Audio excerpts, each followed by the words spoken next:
Friends कैसे हैं? आशा करता हूँ बहुत अच्छे होंगे और आज हम लोग करने वाले हैं एमपी पुलिस एग्ज़ाम 2025 के लिए टॉप 50 क्वेश्चन जो कि आप लोगों के एग्ज़ाम हॉल में आने के 100% चांस है, ठीक है? तो इन पचासों के पचासों क्वेश्चन को आप अच्छे तरीके से देख लेना क्योंकि ये जो आप लोग प्रश्न करोगे 100% चांस है कि आप लोगों के एग्ज़ाम हॉल में आएगा। क्योंकि मैंने इसमें प्रीवियस ईयर के भी क्वेश्चन रखे हुए हैं जैसे कि आप लोग देख रहे हैं यहाँ पे लिखा भी हुआ है कि ये कब के प्रश्न पूछे गए हैं।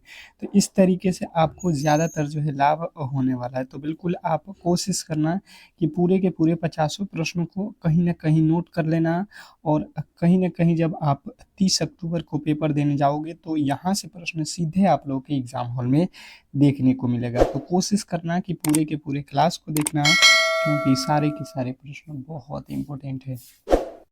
तो चलिएगा क्लास को स्टार्ट करेंगे। सभी दोस्तों से रिक्वेस्ट रहेगा कि जो भी मेरे दोस्त क्लास में पहली बार आए हैं तो बिल्कुल ही मेरे क्लास को लाइक कर लीजिएगा और चैनल पे नए आए हैं तो चैनल को सब्सक्राइब कर लीजिएगा क्योंकि इस तरीके की क्लास आपको हम डेली ही प्रोवाइड करेंगे, ठीक है? डेली ही प्रोवाइड होता है।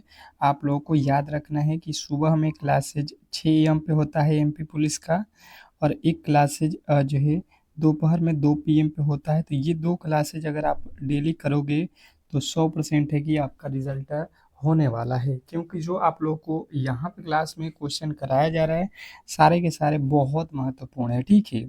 तो चलिएगा फटाफट से पहले प्रश्न की ओर चलेंगे और पहला प्रश्न देखिएगा क्या कह रहा है? कह रहा है यहाँ पे कि राजा भोज की राजधानी कौन-सी है? राजा भोज की राजधानी कौन-सी है?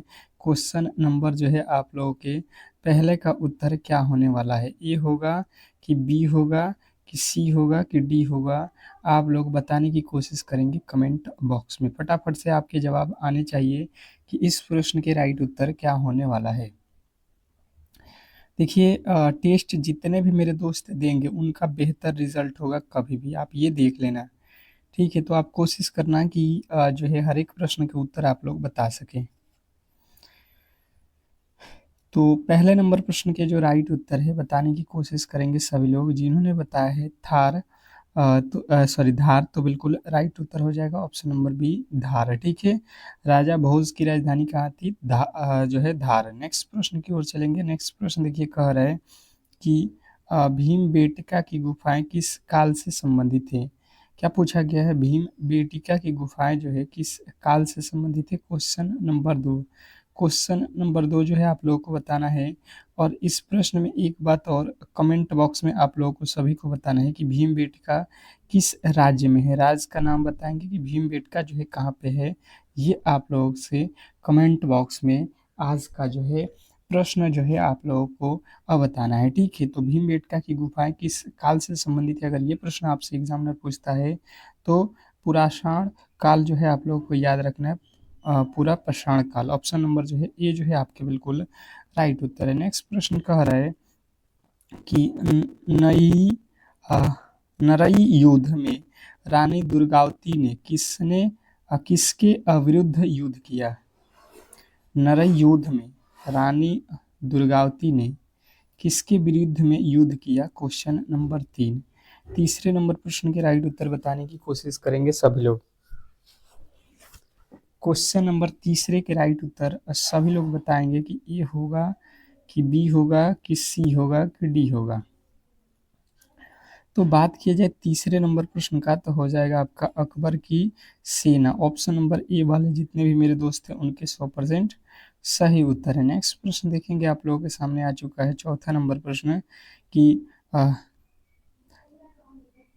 तंगया भील किस जनजाति से थे? तंगया भील किस जनजाति से थे? क्वेश्चन नंबर आपके 4। तो देखिए क्वेश्चन में ही उत्तर अगर आप बेहतर तरीके से पढ़ोगे तो मिल जाएगा। लिखा हुआ है तन्या भील। तन्या भील का बात की जाए तो भील आ रहा है यानी कि ये तो बिल्कुल भील जनजाति से होगा।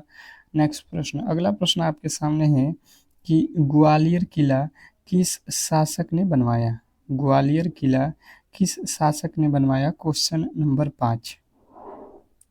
पांचवें नंबर प्रश्न के राइट उत्तर बताएंगे कि ए होगा कि बी होगा कि सी होगा कि डी होगा। जवाब फटाफट से आप लोगों के आने चाहिए। जवाब फटाफट से आप लोगों के आना चाहिए कि ग्वालियर किला किस शासक ने बनवाया था। तो 5वें नंबर प्रश्न का राइट उत्तर हो जाएगा राजा सुरसेन ने। राजा सुरसेन ऑप्शन नंबर ए जो है आप लोगों के राइट उत्तर है। नेक्स्ट प्रश्न की ओर चलेंगे और अगला प्रश्न कह रहा है कि मांडू का हिंदोला महल किस शैली का है। मांडू का हिंदोला महल किस शैली का है, क्वेश्चन नंबर 6। 6वें नंबर प्रश्न के राइट उत्तर बताएंगे सभी लोग कि जो है क्या होने वाला है। तो बात किया जाए कि 6वें नंबर प्रश्न का राइट उत्तर तो आपको बताना है अफगानी। अफगानी अगर आपने बताया है ऑप्शन नंबर ए तो बिल्कुल राइट उत्तर है। नेक्स्ट प्रश्न देखिए कह रहा है कि भोजपुर मंदिर किस देवता को समर्पित है। भोजपुर मंदिर किस देवता को समर्पित है, क्वेश्चन नंबर 7। 7वें नंबर प्रश्न के राइट उत्तर बताएंगे सभी लोग। क्वेश्चन नंबर 7वें का राइट उत्तर बताएंगे कि भोजपुर मंदिर किस देवता से समर्पित है। तो भोजपुर मंदिर किस देवता को समर्पित है आप लोगों को बताना है कि ये तो शिव जो है मंदिर को समर्पित है। नेक्स्ट प्रश्न देखिए कह रहा है कि जो है सांची स्तूप का निर्माण किसने करवाया था। सांची स्तूप का जो है निर्माण किसके काल में हुआ था, ये प्रश्न पूछा गया है क्वेश्चन नंबर 8। ये एक बार मैंने क्लास में कराया भी है, तो इस प्रश्न के राइट उत्तर फटाफट से आप लोगों के आने चाहिए। तो आपके राइट उत्तर बनेगा ये तो अशोक के काल में इसका निर्माण हुआ था। नेक्स्ट प्रश्न, कालिंजर का किला किस वंश की राजधानी थी। कालिंजर का किला किस वंश की राजधानी था, ये आप लोगों को बताना है क्वेश्चन नंबर 9 में। क्वेश्चन नंबर 9 का बात किया जाए तो जिन्होंने भी बताया हुआ है चंदेल वंश ने, तो बिल्कुल राइट उत्तर हो जाएगा ऑप्शन नंबर बी। नेक्स्ट प्रश्न की ओर चलेंगे और अगला प्रश्न कह रहा है कि गोंडवाना साम्राज्य की रानी दुर्गावती की राजधानी कौन सी थी। गोंडवाना साम्राज्य की राजधानी दुर्गावती की राजधानी कहाँ थी। तो 10वें नंबर प्रश्न का राइट उत्तर हो जाएगा मंडला। ऑप्शन नंबर बी जो है आपकी बिल्कुल राइट उत्तर हो जाएगा। नेक्स्ट प्रश्न, अगला प्रश्न कह रहा है नर्मदा नदी का उद्गम स्थल कहाँ है। नर्मदा नदी का उद्गम स्थल कहाँ है, क्वेश्चन नंबर 11। नर्मदा नदी का उद्गम स्थल कहाँ है। 11वें नंबर प्रश्न पे आ चुके हैं। बात किया जाए यहाँ पे 11वें नंबर प्रश्न का, तो जो भी मेरे दोस्त बता रहे हैं कि पंचमढ़ी, तो बिल्कुल राइट उत्तर हो जाएगा option number A Pachmarhi. Next प्रश्न देखिए कह रहा है कि पेंच राष्ट्रीय उद्यान किस जिले में है। पेंच राष्ट्रीय उद्यान किस जिले में है, क्वेश्चन नंबर 12। 12वें नंबर प्रश्न के राइट उत्तर बताने की कोशिश करेंगे सभी लोग। क्वेश्चन नंबर 12 पे आ चुके हैं और 12वें नंबर में कह रहा है कि पेंच राष्ट्रीय उद्यान किस जिला में है, तो आप लोग का राइट उत्तर हो जाएगा सिवानी जिला में, सिवनी जिला में। नेक्स्ट प्रश्न देखिए कह रहा है कि जो है तवा परियोजना किस नदी पर है। तवा परियोजना किस नदी पे है, फटाफट से आप लोगों के जवाब आना चाहिए। 13वें नंबर प्रश्न के राइट उत्तर क्या होने वाला है। तो तवा परियोजना किस नदी पे है, अगर ये प्रश्न आपसे पूछा जाता है तो ये तो तवा नदी पे हो जाएगा। ऑप्शन नंबर सी जो है आपके बिल्कुल राइट उत्तर हो जाएगा। नेक्स्ट प्रश्न देखिए आप लोगों के सामने आ चुका है कि माही नदी मध्य प्रदेश के किस जिले में प्रवेश करती है। क्वेश्चन नंबर 14 आपको बताना है कि माही नदी मध्य प्रदेश के किस जिले में स्थित है। क्वेश्चन आपके सामने है, फटाफट से आप लोगों के राइट उत्तर आने चाहिए। फटाफट से आप लोगों के जवाब आना चाहिए यहाँ पे। क्वेश्चन नंबर 14, तो जो भी मेरे दोस्त बता रहे हैं कि जो है झाबुआ, तो बिल्कुल राइट उत्तर है। नेक्स्ट प्रश्न देखिए कह रहा है यहाँ पे कि गांधी सागर बांध किस नदी पर है। गांधी सागर बांध किस नदी पे है, क्वेश्चन नंबर आपके 15। क्वेश्चन नंबर 15 के राइट उत्तर बताने की कोशिश करेंगे सभी लोग। गांधी सागर बांध किस नदी पर है? तो बात किया जाए 15वें नंबर प्रश्न का राइट उत्तर क्या होने वाला है, तो जिन्होंने बताया है चंबल नदी, तो बिल्कुल राइट उत्तर है। नेक्स्ट प्रश्न कह रहा है कि वन विहार राष्ट्रीय उद्यान कहाँ स्थित है? वन विहार राष्ट्रीय उद्यान कहाँ स्थित है? Question number 16। 16वें नंबर प्रश्न पे आ चुके हैं, फटाफट से आपके जवाब आने चाहिए कि 16वें नंबर प्रश्न के राइट उत्तर क्या होने वाला है। वन विहार राष्ट्रीय उद्यान अगर आपसे पूछ लेता है तो आप लोग को बताना है, ये तो भोपाल में है। नेक्स्ट प्रश्न कह रहा है कि पंचमढ़ी किस पर्वत श्रृंखला में स्थित है? पंचमढ़ी किस पर्वत श्रृंखला में स्थित है? Question number 17। 17वें नंबर प्रश्न के राइट उत्तर फटाफट से आप लोगों के आने चाहिए। देखिएगा, बिल्कुल इसी लेवल के प्रश्न आपके एग्जाम हॉल में पूछे जाएंगे, इससे एक भी प्रश्न ऐसा नहीं होगा जो हाई लेवल का होने वाला है, ठीक है। बिल्कुल यही लेवल रहेगा, केवल और केवल आप डेली क्लासेस करते रहिए और पकड़ आपकी और बेहतरीन होती जाएगी, ठीक है। तो सतपुड़ा अगर आपने बताया है ऑप्शन नंबर बी, तो बिल्कुल राइट उत्तर है। नेक्स्ट प्रश्न कह रहा है कि गेंडा अभ्यारण्य कहाँ स्थित है? गेंडा अभ्यारण्य कहाँ स्थित है? Question number 18। क्वेश्चन नंबर 18वें के राइट उत्तर बताएंगे कि जो है आप लोगों का गेंडा अभ्यारण्य कहाँ स्थित है। तो बात किया जाए गेंडा अभ्यारण्य कहाँ स्थित है, तो आप लोग का राइट उत्तर आ जाएगा Balaghat. Option number B Balaghat जिन्होंने भी बताया उनके बिल्कुल राइट उत्तर है। नेक्स्ट प्रश्न कह रहा है कि सोन नदी का उद्गम स्थल कहाँ है? सोन नदी का उद्गम स्थल कहाँ है? Question number 19। 19वें नंबर प्रश्न के राइट उत्तर बताएंगे सभी लोग बताएंगे कि सोन नदी का उद्गम स्थल कहाँ है। तो बात किया जाए सोन नदी का उद्गम स्थल, तो जो भी मेरे दोस्त यहाँ पे बता रहे हैं कि ये तो अमरकंटक है, तो बिल्कुल राइट उत्तर हो जाएगा option number A Amarkantak. Option number A वाले बिल्कुल राइट उत्तर है। नेक्स्ट प्रश्न, अगला प्रश्न कह रहा है कि कन्हार परियोजना किस जिले में है? कन्हार परियोजना किस जिले में है? Question number 20। 20वें नंबर प्रश्न के राइट उत्तर बताएंगे सभी लोग। क्वेश्चन नंबर 20वें पे आ चुके हैं और फटाफट से आप लोग के जवाब जो है आना चाहिए कि 20वें नंबर प्रश्न का राइट उत्तर क्या होने वाला है। कन्हार परियोजना किस जिले में है?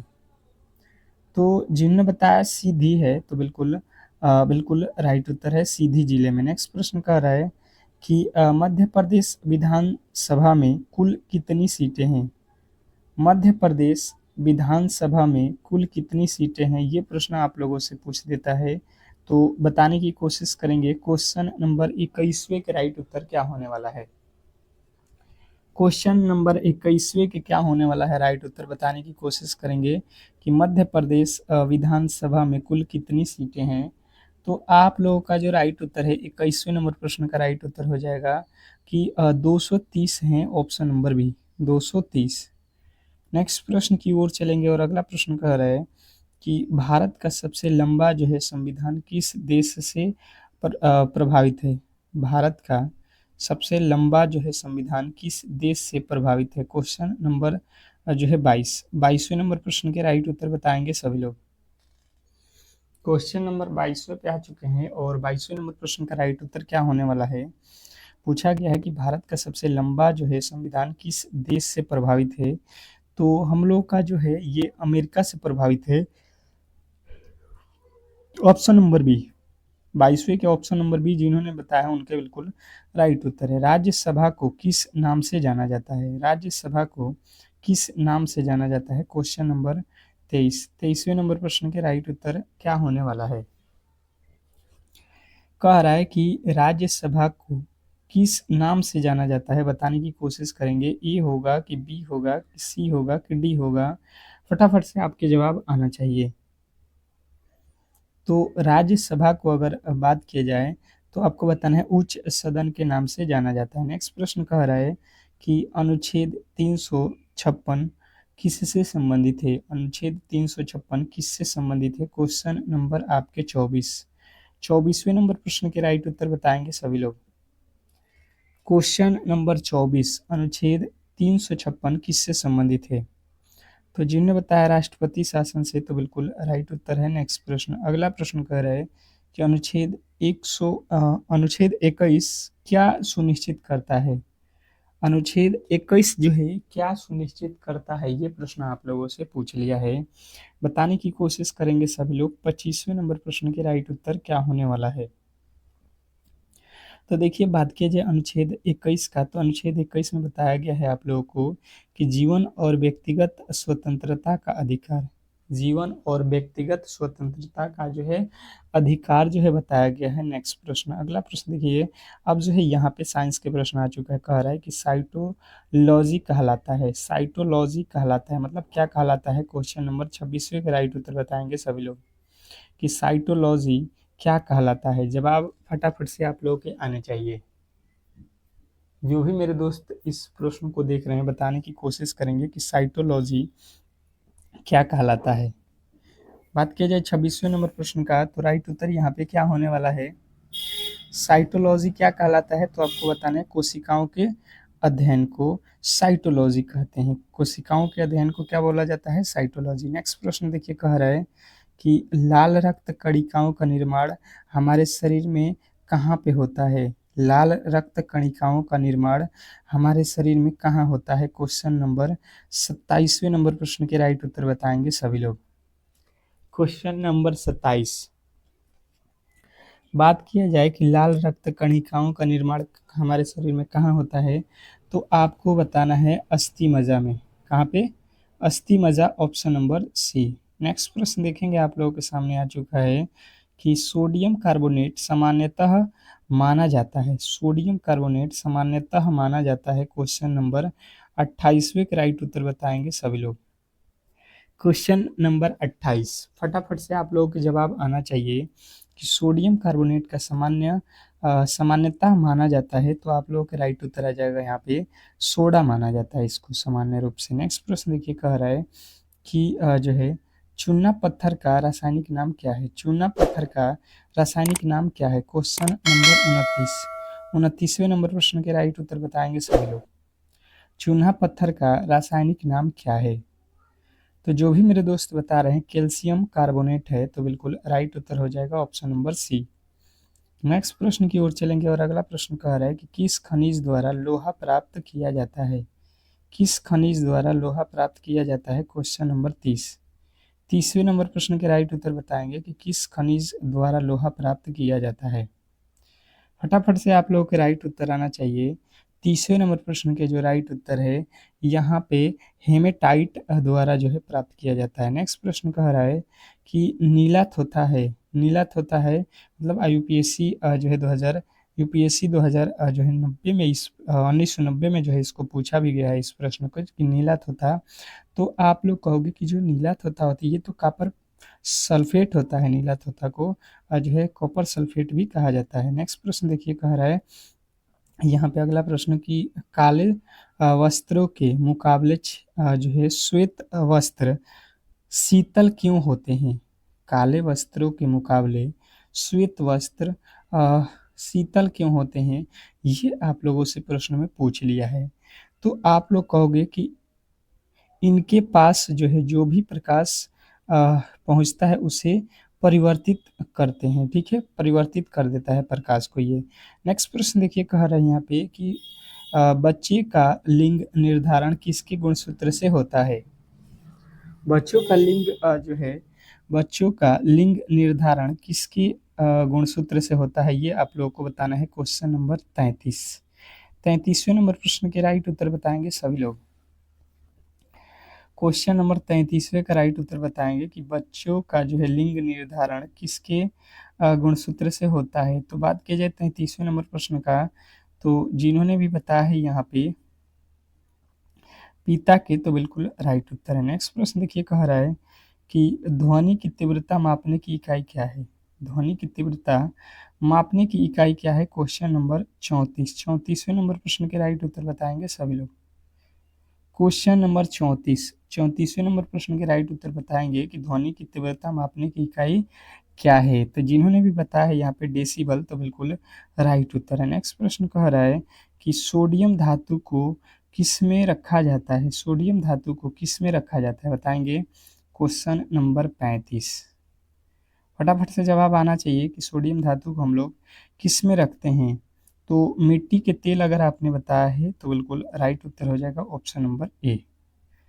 नेक्स्ट प्रश्न की ओर चलेंगे और अगला प्रश्न कह रहा है यहाँ पे कि कौन सा हार्मोन लड़ो उड़ो हार्मोन कहलाता है? कौन सा हार्मोन लड़ो उड़ो हार्मोन कहलाता है? Question number 36। 36वें नंबर प्रश्न के राइट उत्तर बताएंगे क्या होने वाला है। तो जिन्होंने बताया है इंड्रीनेलिन तो बिल्कुल राइट उत्तर हो जाएगा ऑप्शन नंबर बी। नेक्स्ट प्रश्न कह रहा है कि बर्फ पानी पर क्यों तैरता है? बर्फ पानी पर क्यों तैरता है? क्वेश्चन नंबर जो है 37। बर्फ जो होता है वो पानी के ऊपर क्यों तैरता है बताने की कोशिश करेंगे सभी लोग। तो जो भी मेरे दोस्त यहाँ पे बता रहे हैं बर्फ का जो है घनत्व तो पानी से कम होता है तो बिल्कुल राइट उत्तर हो जाएगा ऑप्शन नंबर बी कि जो बर्फ का घनत्व तो होता है वो पानी से क्या होता है? कम होता है। नेक्स्ट प्रश्न देखिएगा आप लोगों के सामने आ चुका है। कार्य का जो है मात्रक है, कार्य का जो है SI मात्रक क्या होता है? कार्य का जो है SI अगर मात्रक पूछ देता है तो जो भी मेरे दोस्त बता रहे हैं जूल उनके बिल्कुल राइट उत्तर है। नेक्स्ट प्रश्न कह रहा है कि प्रोटीन का जो है पाचन कहाँ प्रारंभ होता है? प्रोटीन का जो है पाचन कहाँ से प्रारंभ होता है? कहाँ पे प्रारंभ होता है? ये प्रश्न आप लोगों से पूछा गया है। तो जो भी बता रहे हैं यहाँ पे जिन्होंने बताया है यहाँ पे उदर से तो बिल्कुल राइट उत्तर है। नेक्स्ट प्रश्न देखिए कह रहा है कि मानव शरीर किस ग्रंथि को मास्टर ग्रंथि कहा जाता है? मानव शरीर की किस ग्रंथि को मास्टर ग्रंथि कहा जाता है? Question number 40। 40वें नंबर प्रश्न के राइट उत्तर बताएंगे यहाँ पे। तो जिन्होंने बताया पीयूष ग्रंथि को तो बिल्कुल राइट उत्तर हो जाएगा ऑप्शन नंबर सी। नेक्स्ट प्रश्न देखिएगा और आज का ये होमवर्क रहेगा कि लार में पाया जाने वाला एंजाइम कौन सा है? लार में पाया जाने वाला एंजाइम कौन सा है? क्वेश्चन आपके सामने है, फटाफट से आपके जवाब आने चाहिए कि ए होगा कि बी होगा कि सी होगा कि डी होगा। इसके राइट उत्तर बताएंगे सभी लोग। सभी लोग बताएंगे कि इसके राइट उत्तर क्या होने वाला है। ठीक है, तो आज की क्लास को यहीं पे समाप्त करेंगे। जो भी मेरे दोस्त क्लास को देख रहे थे वीडियो को लाइक करके चैनल को सब्सक्राइब कर लीजिएगा।